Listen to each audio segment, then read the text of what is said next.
Hello everyone, my name is Dr. Oge O and I'm a dermatology resident physician who loves all things hair care and skincare. And if you're new here, welcome to my channel. If you're returning, welcome back. So today I want to talk about a condition that has plagued me for a good amount of my life, and it actually is a very common condition. It's one of the most common causes that people come to the dermatologist, and it is seborrheic dermatitis. It's also in the same family as dandruff. And so if you don't know what seborrheic dermatitis is, it's when you get a lot of redness, inflammation, flaking, itching of the scalp. And seborrheic dermatitis differs from dandruff in that it's just a more intense version of dandruff. And so the thought of seborrheic dermatitis and why it happens is that we have a fungus that lives on our body known as malassezia. And for some people, they just have an overproduction of this fungus. This fungus likes to feed on the natural sebum on our body, and that's why you'll get seborrheic dermatitis in areas that have high amounts of sebum. So you're thinking the scalp, the face, the back, chest, places like that. And so when the malassezia feeds on this sebum, it leaves byproducts that can cause a lot of inflammation, erythema or redness, and itch and flaking. And more than just cosmetic concerns, it can just be very damaging. And if you have enough itch, you can actually cause enough inflammation that you can start to have hair loss in certain areas. So it can become a very debilitating disease. It's also very hard to treat for certain people. There's a lot of different over-the-counter products that people use. I'm sure you all have heard of Head & Shoulders, as well as selenium sulfide. So different types of products that all kind of are aimed at controlling the controlling the fungal part of this disorder and basically keeping the fungus at bay. There's also products out there that can also help with controlling the itch that people get, so more symptom relief. So for me, I think one of the biggest things is, as somebody who has a very curly, coily texture, a lot of the shampoos that were available to keep the fungus at bay were very drying to my hair strands. I just recently realized that my scalp is actually very oily, and that's why I'm more prone to seborrheic dermatitis, but my actual hair strands are very dry because of the texture of my hair, it's really hard for that sebum to actually make it down the hair strands. So oily scalp, but dry hair strands. So that brings me to the first thing that I did to manage my sebderm, and what that was to use an antifungal shampoo consistently. I think before that year, I would use the shampoos whenever I got a really bad outbreak, and then I would stop, and then I would notice it would come back, and I would try to hold off on using the shampoo, and then wait till it gets really bad to start up again. And I realized I can't do that. I need to be on an actual regimen. So if you're also dealing with sebderm and that doesn't seem like it's ever going away, might be time to just get on a regimen, be on maintenance therapy. And so I realized for me, it really is, I need to be at least once a week. And I think I might try to move it down to every 2 weeks, but for right now, it needs to be once a week in order to keep things under control. And so for me, with the because the shampoo is so drying, I make sure that I do a really good deep conditioning hydrating mask afterwards.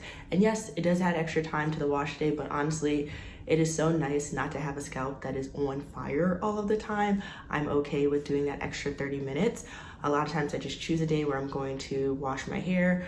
I actually put the Nizoral into this applicator bottle, and then this way I can get it on my scalp. So that's another big thing for sebderm. You want to make sure you get it on the scalp. The fungus is on the scalp, not on the hair strands. So you don't wash your hair strands, you just want to get this on your scalp, and you want it to be able to sit on your scalp for a good amount of time. So I usually just apply this to the scalp, let it sit for at least 30 minutes, rinse it off, continue with the rest of the wash day. But I think I had to really get on top of just using this every single week and then also letting it sit for 30 minutes. And it's really funny because whenever I talk to patients about having to use this shampoo, I'm like, I understand, I get it, I use it too. I know it's drying, I know it sucks having to sit there for 30 minutes, but y'all, you gotta do what you gotta do.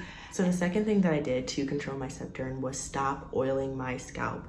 And I don't know why it took me so long to realize this, but dry hair does not mean dry scalp. And in my case, it's dry hair strands, oily scalp. And I thought that, oh, I need to oil my scalp, I need to do all these things to help my hair grow. And I'm realizing, no, your scalp is already super oily. So when I was putting all of these organic oils, argan oil, jojoba oil, basically I was just feeding the fungus that lived there, just irritating things. Another big thing for me is I have very sensitive skin. I had eczema as a child. I have allergic rhinitis, which you might hear because right now my allergies are acting up. I have asthma. So I'm just my skin is very sensitive. And so any little thing can cause my skin to just break out. And so a lot of these oils can be very irritating to the skin as well, depending on what type of essential oils they have. And I really didn't understand that until I started using this serum that had a bunch of essential oils in it. And every time I used it, my scalp would get super, super angry. And I was like, oh no, it couldn't be this serum because this is supposed to be good for you. There's no way that it's this. I stopped it, scalp cleared up. Started it again, got a new bottle of it, started it again, scalp a mess again. And then I kind of touched on this already, but the third thing I did was get my stress under control. During my first year of residency, it was just a huge transition. I moved to a new city. This was the first time I was actually starting a real grown-up job. Y'all, adulting, it's been different. This is the first time, I'm actually making a salary. I'm paying bills on my own and living by myself. And so I don't think that it really set in how stressful that was for me until basically my body manifested it by causing my sebderm to just get so out of control. And I wasn't doing a great job of managing my stress. I was kind of just pretending like it didn't exist and saying, oh, let's just push through, it's gonna just be for a year, just like push through, just keep going. And it wasn't until that I really sat down and thought, okay, I need to actually learn how to manage the stress in a healthy way, that I also saw improvements in my scalp as well as just overall skin health.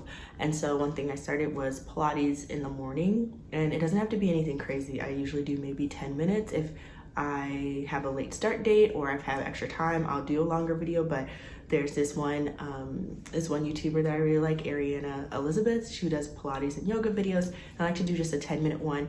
It focuses a lot on just like meditating and centering, and I think it's just a great way to start my day. And then at the end of the day, I also like to try and do another like Pilates video, some sort of meditation where I can just let go of everything that happened during the day. I realized I was just holding on a lot to like patient interactions and things that I did that I wish I had done differently. And it was really nice. It's really nice at the end of the day, just kind of letting all of that go and realizing, okay, what happened.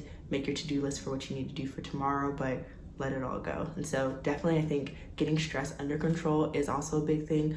We do see that a lot of times when people flare, it is during times of stress.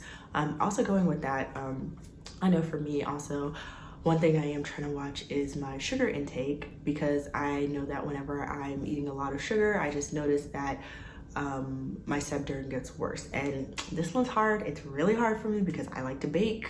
And yeah, it's been hard, but that's one of my goals for the rest of this year, is to really get my sugar intake under control. So the fourth thing that I did was I switched from non-sulfate shampoos to sulfate shampoos. I know, not curly girl approved. So it was funny because I probably will do a video about this in the future, but my hair journey has been just kind of like this twisting curve. And one reason why I really wanted to start this channel is because I've tried so many different things. I've bleached my hair, I've relaxed my hair, I've texturized my hair. I was a straight hair natural. I did just braids for a while. I just did wigs. I did just natural styles. And so I've tried a lot of different things with my hair, and now I'm at a point where I'm starting to understand what my hair actually likes and what it needs.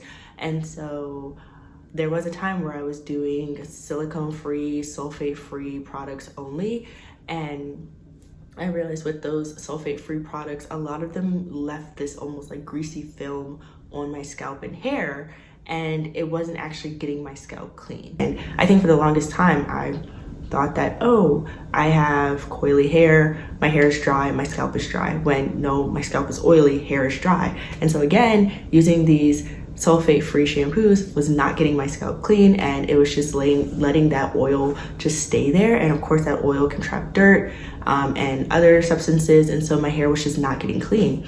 And one thing, I love to run outside, and so especially in the summertime, my scalp again would just not be clean. And so I switched to a sulfate shampoo. I kind of go through a few different ones. Right now I'm just using some random shampoo that I have. So I would say the last thing that I did to help my seb derm was I started using this Nizoral, the scalp itch relief. And so this is just a hydrocortisone 1%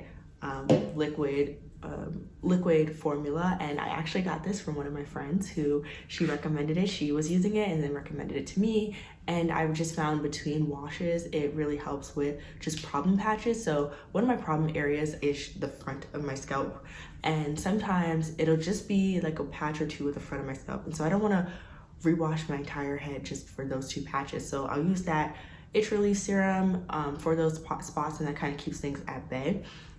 You can also just use regular hydrocortisone cream. These are all over-the-counter things.